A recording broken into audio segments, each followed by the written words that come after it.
Hello fellow crafters, my name is George and today we're gonna take a look at the war from the Darksiders.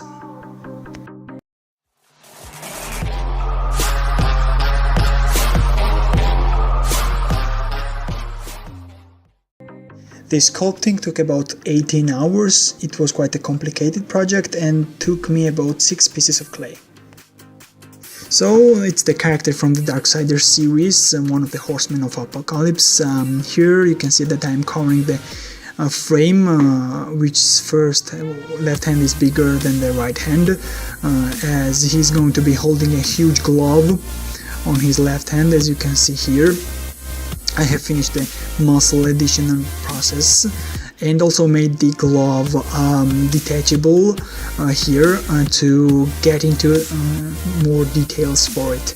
Also I bended the right arm as I'm going to make him hold it above his head as he's going to take his sword out.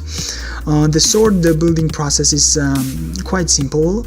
I used the steel wire for frame and some cardboard part for the bulk, for the blade part, to make it more rigid and sturdy, to be honest, and to conserve the clay as well. I used the duct tape to attach everything together. So here you can see the working process of sword making. I used my sharp tool to carve the extra materials and then the clay pieces to make some spirits, ghosts and skulls on the sword. As you can see, it's very rigid and sturdy. I can even hold it like a little dagger. Here you can see the finished up detailing process. It really took me a lot of time, especially those little armor details on the legs, also the shoulder plates, and the left hand was quite difficult. And as you can see, it is quite hard to attach the sword on the place as it is very heavy, and I am thinking that after I paint the sculpture it is going to be even harder, as it is going to lose every aspect of its stickiness, and I will have to come up about the idea how to do it. Let's look at the little closer on the details. Here you can see the shoulder parts, the head, right hand, and the sword, which is my favorite detail about the sculpture, to be honest. I like its rough look, which is not very polished and very smooth, as it adds like a demonic rough character to the weapon. Also you can see that the symmetry on the war's armor is not, there is no symmetry here, as it is the blend of the light and dark side of the universe. Now we will paint the sculpture and come back. Here you can see the painted version. I like the result, I'm very happy with it. The only thing is that the color, the red color, is quite clean and sharp for the theme. I think that darker and more dirty texture would be nicer. I'm going to change it and add some gray details on it to make it more warlike. Here you have more detailed view of the sculpture, the coloring and the details.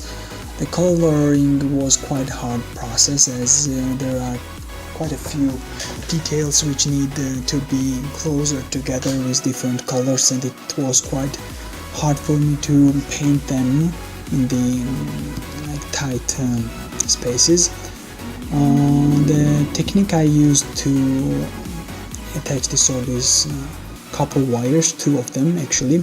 I pierced the sword and then attach it to the sculpture body of the statue itself, and it is quite firm construction. I think it's like never gonna fall down unless you push it or something, and it is quite hard to notice it as I painted it afterwards, and you're not going to see it if you don't go closer. So that's it. I like this sculpture quite well, very much. The prominent feature of it is the size and the colorfulness, as it is going to attract quite attention from the distance. You can also go to my Facebook page for other details and more pictures of these and other my projects. Thank you everybody for watching. I hope you enjoyed the project. If so, please go down and like the video.